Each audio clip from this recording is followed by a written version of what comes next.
So one of the reasons I believe that I've been able to be so successful is because during the years where we had, fierce competition from other shows and other people, I would always say to my producers, you can't run their race, you can only run yours. And you really can only run what you're doing. You can't even worry about your own fellow producers. You can only run your own race. That lesson that Glinda the Good Witch gives to the Wicked Witch of the West when she says, go away, you have no power here, that's a powerful lesson. Because I have seen over the years in so many interviews and even in my real life experiences, people losing their power because you're giving your power to other people. You lose your power when you try to take control of somebody else's energy because you have no power in any energy field other than that which is your own. And your real job in life is to figure out how do you master your field. How do you do that? By consistently choosing love, by living in the space of gratitude, and knowing that that power that you feel from time to time comes from a source that is greater than yourself, because nobody gets out of here alone. Nobody is making it alone. And when you are trusting when you are afraid, when you are sad, when you are unable to make a decision, when you are challenged, when you are moving in the direction of all that which is fearful, it's because you're trusting in your own power. I couldn't get here by my little bitty ego self. When you look at where I've come from,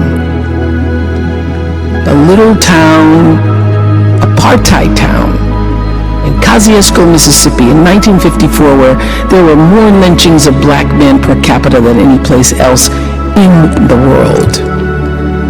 Where you had to be off the streets, literally, when white people walked down the streets. Where there was no vision or hope for you as a black man or a black woman, other than being a domestic or teaching in the colored school. And my ability to step into literally the flow and grace that I call God is what has gotten me here. And I consistently mind that, because having a spiritual life isn't something that you can attain because you already are a spiritual life. Pierre Teilhard de Chardin said, we're spiritual beings having a human experience. I know this to be true. So it's not like you can go out seeking a spiritual life. You already are one. And the real job is for you to become aware of the soul's calling and the spirit that resides in, above, around, and through you. And be about the business of fulfilling that.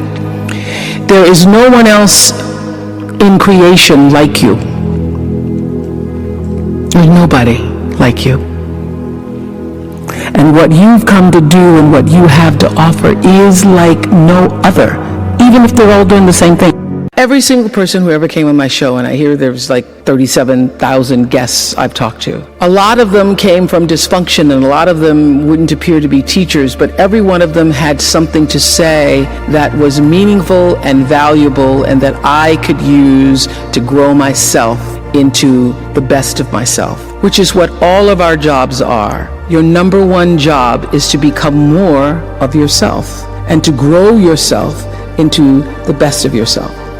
And so I had a lot of great teachers, as we all do. I was doing an Oprah show about a decade ago. One of my greatest teachers was a man named John Diaz. We were doing a show called Would You Survive? And on Tuesday, October 31st in 2000, Singapore Airlines Flight 006, a Boeing 747 from Taipei to Los Angeles, took off with 179 souls aboard. 4 crew and 79 passengers perished in that flight, a total of 83 fatalities.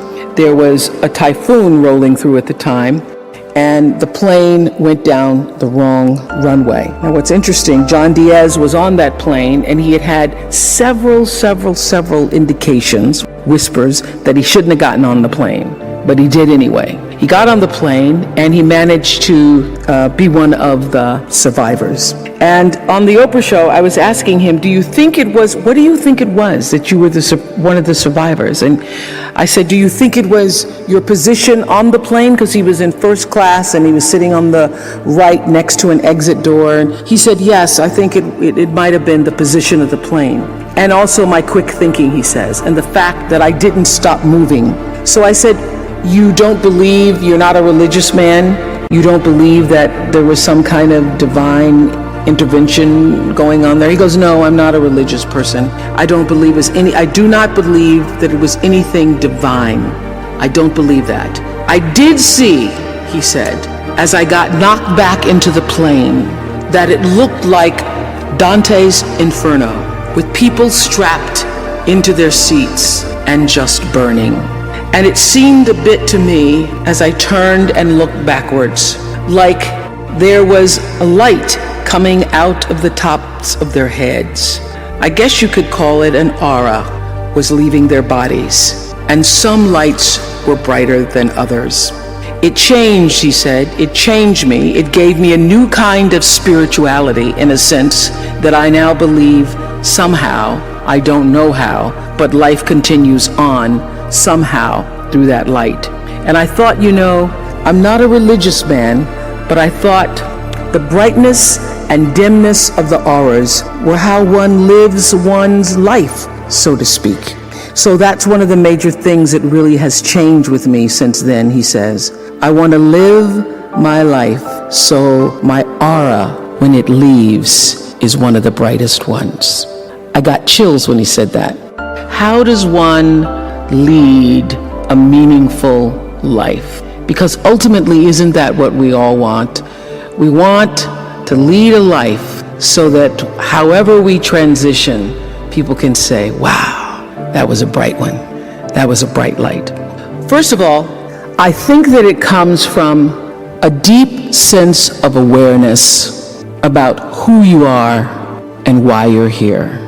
It comes from being in touch with, on a regular basis, the appreciation and the holy gratitude that should fill each of our hearts on a regular basis, just knowing what a privilege it is to be here and to be human. To me, successful is getting to the point where you are absolutely comfortable with yourself. It does not matter how many things you have acquired. The ability to learn to say no and not to feel guilty about it, to me, is about the greatest success I have achieved. The fact that I have, in the public side, done whatever, it's all a part of a process for growing for me. But to me, to have the kind of internal strength and internal courage it takes to say, no, I will not let you treat me this way, is what success is all about. It's the same thing that prevents you from being abused as a child, that prevents you from being abused as an adult, that allows you to build success for yourself. I will not be treated this way. I demand only the best for myself. All the mistakes I've made in my life, I've made because I was trying to please other people. Every one of them. There's not one that I've made because I did something because I really wanted to do this for myself. Every mistake I've ever made is because I went outside of myself to do something for somebody else that I should not have, to please them, just for the purpose of pleasing them. You are worthy to say no. That it's okay if you say no. It's okay if you say no and then people don't like you. That's really okay. The important thing is how you feel about what you're doing, how you feel about yourself. It's a long struggle though. And I'm just hoping that, in the work that I do on the show and the speaking that I do around the country, and that young people who are watching this can get the lesson sooner than I did. Because it's painful, because you keep repeating it over and over and over until you get it right. And what I found is that every time you have to repeat the lesson, it gets worse. Because I call it God trying to get your attention, the universe trying to get your attention. So we didn't get your attention the first time, so we're going to have to hit you a little harder this time. So I'm still doing it. I'm still learning. I say many times, the universe is always trying to get your attention. I use universe and God interchangeably. It's trying to get your attention. And sometimes it starts out, any major problem you encounter, it always started out as a whisper.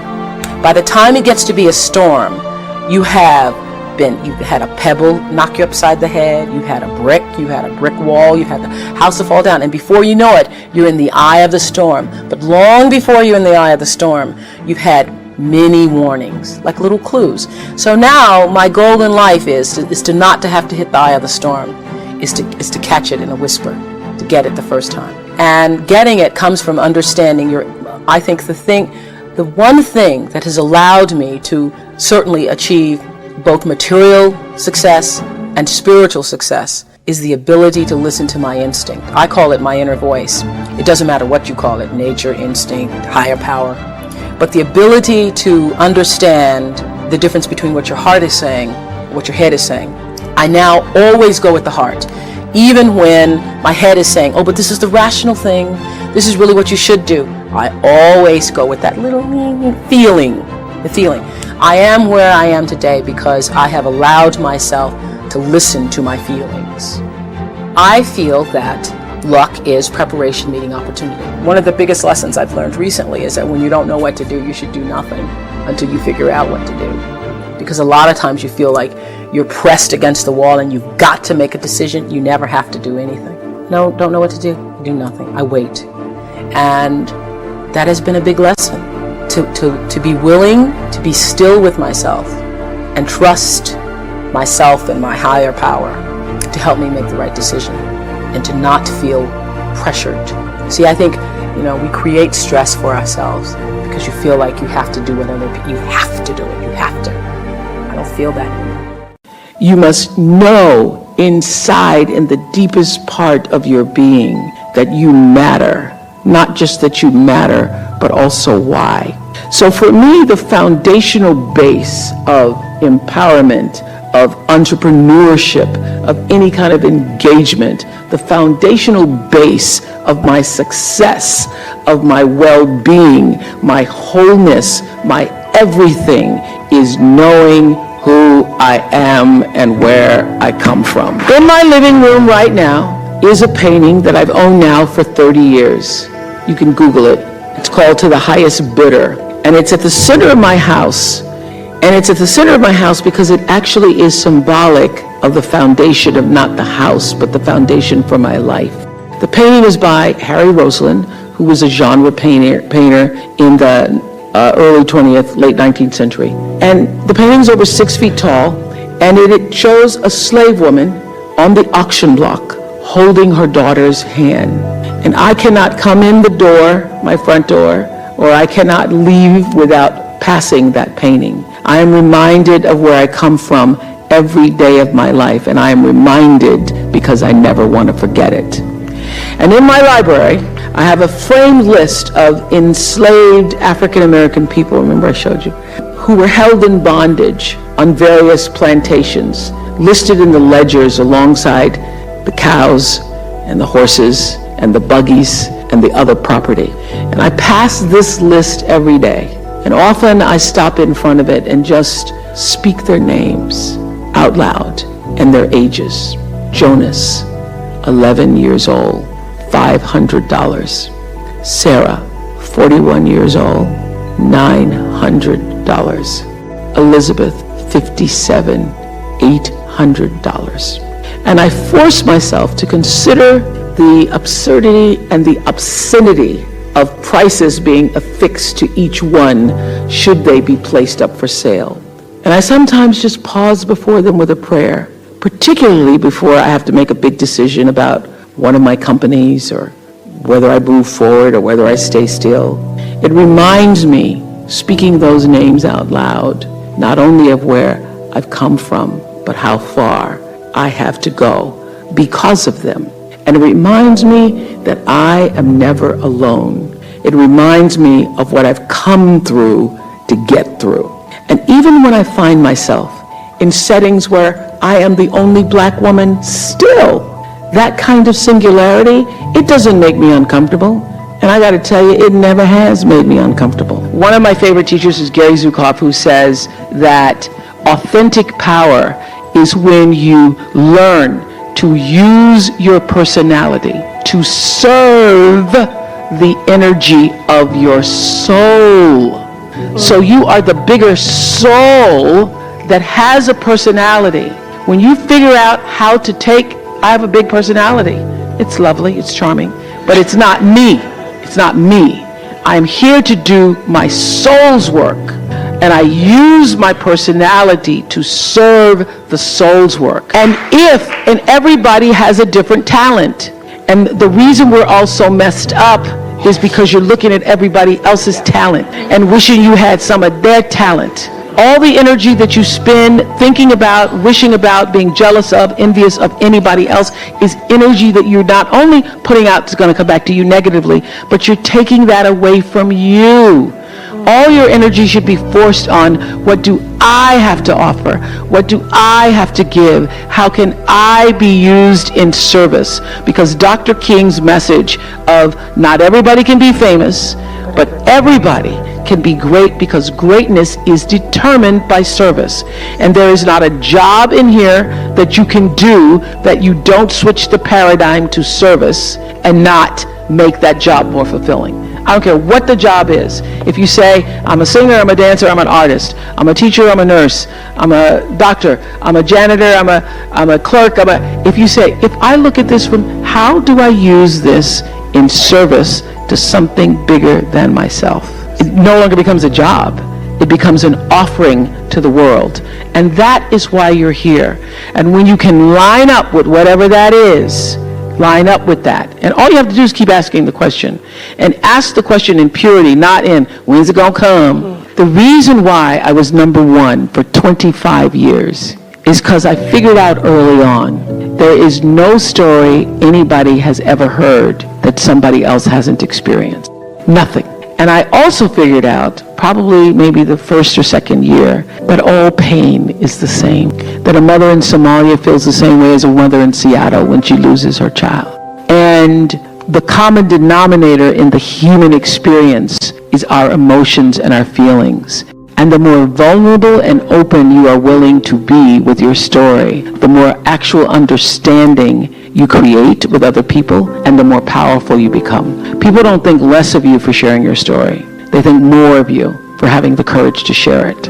Well, what took me from maybe to a certainty was actually a show I did with the Ku Klux Klan. And that's why everything, this is what I wanted to do. If I leave you with nothing else, it's just know this for sure. There is not one thing that has ever happened to you, not one experience, not one encounter, not one crisis, not one joyful thing that hasn't happened just to make you better and help you rise. Every single thing you're calling in, whether you know it or not, when you figure out that you are calling it in, when you actually start meditating or praying or doing or having a spiritual practice, which is the number one thing you need if you want to be successful in the world.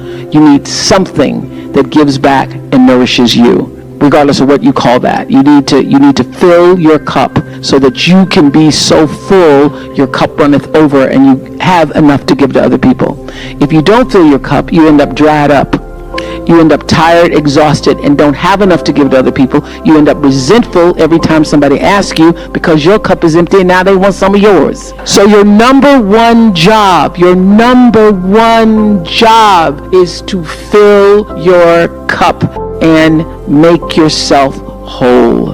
That's your job. So it went from calling to, I was happy to just to be on TV. I've been on TV since I was 19. I met my best friend Gail in Baltimore. I knew that wasn't my calling, being a television reporter. I hated it. She loves it. And I knew she loves it.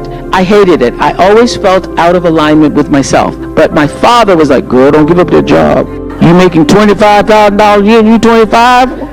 Don't give up that job. So I had those voices, but every day I wouldn't say agony. I was trying to find, how can I be myself, be real on the air? And I always felt like I was pretending and that I was out of alignment. And then when they got ready to fire me, they were going to fire me, but they didn't want to release me from the contract. So they thought, well, let's just pay her out and we can get her to do this talk show thing. So they literally put me on the talk show to get me out of the way. And the very first day, I sat on there interviewing the Carvel ice cream man about his multiple flavors. And Benny from All My Children. Remember? Benny used to be on All My Children. Those were my two first guests. And doing Dialing for Dollars in between, I knew that I had come home to myself. I could not predict that it would turn into what it has, but I knew that I could finally breathe, and I was no longer pretending to restrict my feelings, because I'd go out on stories and I would empathize with people. I'd feel bad for them, and that would show up in the work, and then I would get a little slip from my boss because I had a really aggressive bad boss. So I started to feel then, this is the job that I want, but I didn't know about calling. Holding on to what you really intended. What is the larger vision for what you're trying to do? It's what Stephen Covey has often called beginning with the end in mind. Holding the end in mind is what has gotten me through every crisis, either business or philanthropically. For years on my show, people would stop me in the street and they would say, you changed my life, you changed my life. And when you hear that a lot, starts to, you're like, oh really, I changed your life. So I started turning it around to people to say, all right, tell me how I did that. And then for the first few times, people were thrown, like, tell me how I did that. But to know that you've been able to do something that changed, as I said, my favorite word for the girls, and they love it, is the trajectory. Your life is going this way, and somebody comes along and makes an offering that can hit the core nerve, central nerve of your being, your existence, and changes the way you see yourself in the world. That's what I'm looking for. Wherever you are in your life, whatever space you hold, whatever your status is, you have the power to give back from where you are and to use your life, because that's what all of our lives are for. To use your life as a force for something that is bigger than yourself. And that the law of nature that says what you put out comes back, that when you do that, and it comes from the center of yourself, not just from writing a check, or I'm going to do this because it looks good, or I'm going to show up in church, or I'm going to tithe, or whatever, but you do that from the center of yourself, that is what true humanity is all about. So I wanted to for me, anytime I get anything, and that's just the nature of myself, I do something called Super Soul Sunday, and I was interviewing Carolyn Mace, who wrote a book called Anatomy of Spirit. And what's really exciting for me is that we were able to broadcast that not just on the cable platform, but to also blast it around the world. So we simulcast it around the world. So all around the world, people are tweeting in, thousands of people at the same time. And she said something that really hit a nerve. I knew it would hit a nerve with everybody because it hit a nerve with me. She was talking about how most people lead their lives following a course that is not their own. And that unless you can find the course that is truly your own, you will remain off course. And she was talking about how so many women betray themselves, and that when you betray yourself in relationships, regardless of what those relationships are, that you are no different than the person who hurt you. Now, that's just a simple little sentence. When you betray yourself, you're no different than the person who hurt you. The reason why I wanted to do that show is so that people would feel and be able to discover a path to better themselves, a way to see themselves differently. And that one little phrase, when you betray yourself, you become no different than the people who hurt you. Open the door for that. So I, in that way, am validated because I'm very clear about what my purpose on earth is. I'm very clear that the work that I do on television is just a way of me manifesting myself as a vessel and a vehicle for the larger energy that I call God. There is no real doing in the world without being first. For me, being, your presence, your connection to yourself, and that which is greater than yourself is far more important than what you do, but also is the thing that fuels what you do. And I know that one of the things that is so important for what happens here at the graduate school is that you have leaders who are self-actualized and understand what your contribution to change the world can be. You can only do that if you know yourself. You can only do that you cannot do it unless you take the time to actually know who you are and why you are here. Now, I happen to know for sure that every human being comes called, and that the calling goes beyond the definition of what your job is. There's an innate, supreme moment of destiny for everybody. And that's why when I was in Baltimore, I could feel this isn't it. And then in Chicago, after 25 years of success on the show, I started to feel this isn't it. There's something more that's calling me to what is the supreme moment. And everybody has that. And you cannot fulfill it unless you have a level of self-awareness, to be connected to what is the inner voice or the instinct. I call it your emotional GPS system that allows you to make the best decisions for yourself. And every decision that has profited me has come from me listening to that inner voice first. And every time I've gotten into a situation where I was in trouble, it's because I didn't listen to it. I overrode that voice, that instinct with my own head, my own thinking. I tried to rationalize it. I tried to tell myself, but okay, you're gonna make a lot of money. Oh no. And so I sit here profitable, successful by all the definitions of the world. But what really, really, really resonates deeply with me is that I live a fantastic life. My inner life is really intact. I live from the inside out. And so everything that I have because I let it be fueled by who I am and what I realize my contributions to the planet. And what my real contribution is, it looks like I was a talk show host. It looks like, I'm in the movies. It looks like, I have a network. But my real contribution, the reason why I'm here, is to help connect people to themselves and the higher ideas of consciousness.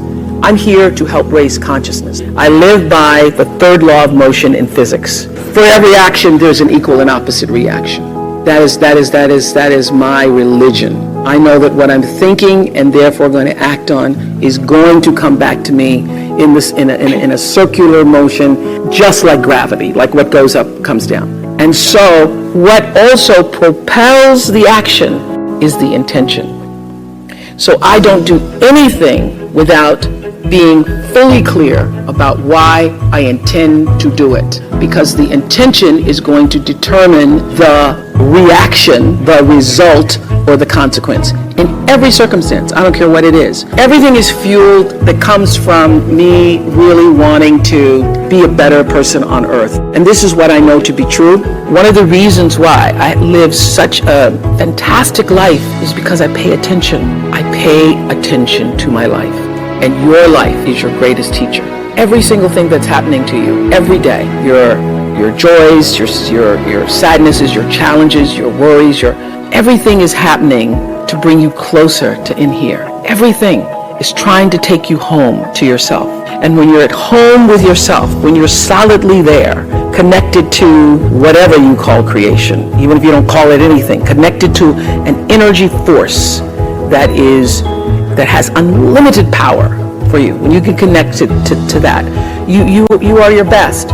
One of my greatest lessons came from a guy who wrote a book called Seed of the Soul. I was doing them on the show, and I started talking this consciousness, spiritual talk, 2 months after I started the show. And my producers would all be like, oh God, there she goes again. But I knew that even though masses of people were not tuning in for that the whole purpose of that platform was to try to lift people up. And now I have a network and I can articulate what it is I'm trying to do. I'm trying to bring little pieces of light into people's lives. Because what is my job? My job is not to be an interviewer. My job is not to be a talk show host or just to own a network. I am here to raise the level of consciousness, to connect people to ideas and stories so that they can see themselves and live better lives. How do you change a person's life? I had, prior to starting my school in South Africa, I had this big idea that I was going to, that I was going to take all 100 families out of the projects of Green, and I was going to give them a new life, and I was going to buy them homes and stuff. And that did not work. It failed miserably. I had a Big Sister program that I started, failed miserably. So I realized that for me, first of all, I realized you don't change, as you all are recognizing through the SEED program, you first have to change the way a person thinks and sees themselves. So you've got to create a sense of aspiration, a sense of hopefulness, so a person can begin to even have a vision for a better life. And if you can't connect to that, then you lose. You lose and they lose. And it's just money after money after money.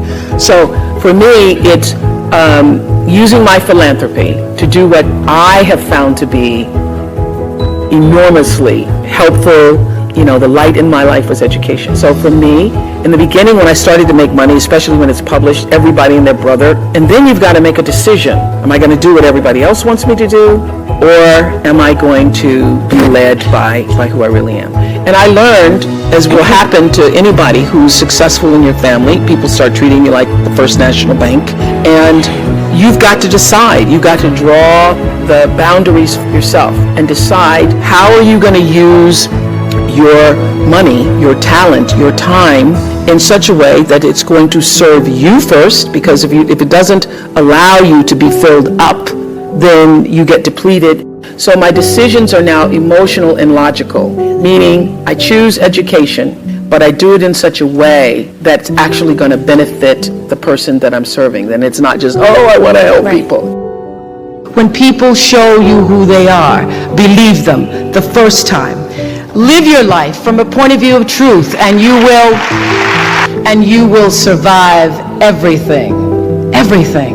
I believe even death.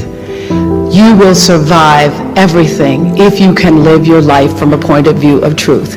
That took me a while to get, pretending to be something I wasn't, wanting to be somebody I couldn't, but understanding deep inside myself when I was willing to listen that my own truth, and only my own truth, could set me free.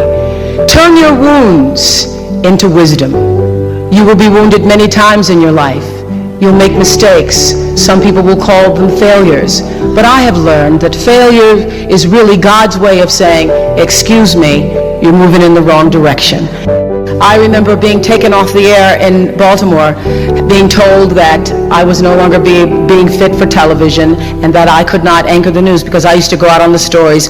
And my own truth was, even though I'm not a weeper, I would cry for the people in the stories, and which really wasn't very effective as a news reporter, to be covering a fire. And it wasn't until I was demoted as a on-air anchor woman and thrown into the talk show arena to get rid of me that I allowed my own truth to come through. And the first day I was on the air doing my first talk show back in 1978, it felt like breathing, which is what your true passion should feel like. It should be so natural to you. And so I took what had been a mistake, what had been perceived as a failure with my career as an anchor woman in the news business, and turned it into a talk show career that's done okay for me. Be grateful. I have kept a journal since I was 15 years old, and if you look back on my journal when I was 15, 16, it's all filled with, boy troubles, men troubles. My daddy wouldn't let me go to Shoney's with Anthony Odie, things like that. As I've grown older, I've learned to appreciate living in the moment, and I ask that you do too. I've asked all of my viewers in America and across the world to do this one thing. Keep a grateful journal. Every night, list 5 things that happened this day, in days to come, that you are grateful for. What it will begin to do is to change your perspective of your day and your life. I believe that if you can learn to focus on what you have, you will always see that the universe is abundant and you will have more. If you concentrate and focus in your life on what you don't have, you will never have enough. Be grateful. Keep a journal. Create the highest, grandest vision possible for your life, because you become what you believe. When I was a little girl, Mississippi, growing up on the farm, only buckwheat as a role model, watching my grandmother boil clothes in a big iron pot through the screen door because we didn't have a washing machine and made everything we had. I watched her and realized somehow inside myself and the spirit of myself that although this was segregated Mississippi and I was colored and female, that my life could be bigger, greater than what I saw. I remember being 4 or 5 years old. I certainly couldn't articulate it, but it was a feeling, and a feeling that I allowed myself to follow. I allowed myself to follow because if you were to ask me what is the secret to my success, it is because I understand that there is a power greater than myself. If you can be still long enough in all of your endeavors, the good times, the hard times, to connect yourself to the source. I call it God. You can call it whatever you want to, the force, nature, Allah, the power. If you can connect yourself to the source and allow the energy that it is your personality, your life force, to be connected to the greater force, anything is possible for you. I am proof of that. I think that my life, the fact that I was born where I was born, in the time that I was, and have been able to do what I've done, speaks to the possibility, not that I am special, but that it could be done. Hold the highest, grandest vision for yourself. I'm not afraid, because I know that all of us have limited time here. But the real question is, who are you and what do you want to do with it? And how are you going to use who you are? My favorite line from Seed of the Soul is, when the personality comes to serve the energy of your soul, that is authentic empowerment. When you align your personality with what your soul came to, and everybody has it, align your personality with your purpose, and nobody can touch you. And you wake up every day and you are fired up. You just like, oh my God, another day! It's so great! Because everybody has a purpose. So your whole thing is to figure out what that is. Your real job is to figure out why you're really here, and then get about the business of doing that. That's it. So how do you continue to prepare yourself to live out the highest, fullest, truest expression of yourself as a human being? And I just want to end with this. Yeah. There are no mistakes. There really aren't any, because you have a supreme destiny. When you're in your little mind, in your little personality mind, where you're not centered, where you really don't know who you are, that you come from something greater and bigger, and that we really all are the same. When you don't know that, you get all flustered. You get stressed all the time, wanting something to be what it isn't. There's a supreme moment of destiny calling on your life. Your job is to feel that, to hear that, to know that. And sometimes when you're not listening, you get taken off track. You get in the wrong marriage, the wrong relationship, you take the wrong job. Yeah, but it's all leading to the same path. There are no wrong paths. There are none. There's no such thing as failure, really, because failure is just that thing trying to move you in another direction. So you get as much from your losses as you do from your victories, because the losses are there to wake you up. So when you understand that, you don't allow yourself to be completely thrown by a grade or by a circumstance, because your life is bigger than any one experience. And if I always ask people on Super Soul Sunday to tell me, what would you say to your younger self? Every person says, in one form or another, I would have said, relax. Relax. It's going to be okay. It really is going to be okay. Because even if you're on a detour right now, and that's how you know when you're not at ease with yourself, when you're feeling like, that is the cue that you need to be moving in another direction. Don't let yourself get all thrown off, continue to be thrown off course. When you're feeling off course, that's the key. How do I turn around? So when everybody was talking about, when I started this network, if I had only known, good Lord, how difficult it would be. The way through the challenge is to get still and ask yourself, what is the next right move? Not think about, oh, I got all of this stuff. What is the next right move? And then from that space, make the next right move and the next right move. And not to be overwhelmed by it, because you know your life is bigger than that one moment. You know you're not defined by what somebody says is a failure for you, because failure is just there to point you in a different direction.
I feel like I'm losing my mind. Is everybody in the world blind? Please, Lord, give me a sign, a sign. I feel like I'm losing my mind. Is everybody in the world blind? Please, Lord, give me a sign, a sign. I wanna be the greatest. Everybody on the fake shit. I look around and feel like everybody is the fakest. I make this every day and I'm impatient, hoping one day I blow up from the basement. Statement, the top is so vacant. I don't hear shit that I think is amazing. Waiting for my day when I'm playing sold out shows for 1,000 faces. Hey, give me that crown, get in my way and to be put down. It ain't your place, all this my town. If I want that shit, then I'll get it right now. I'm losing it, the noose it fits. I'm losing shit, a stupid myth. You choose to live or choose to dip. You choose to fight or lose your grip and lose a gift. I feel like I'm losing my mind. Is everybody in the world blind?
I feel like I'm losing my mind.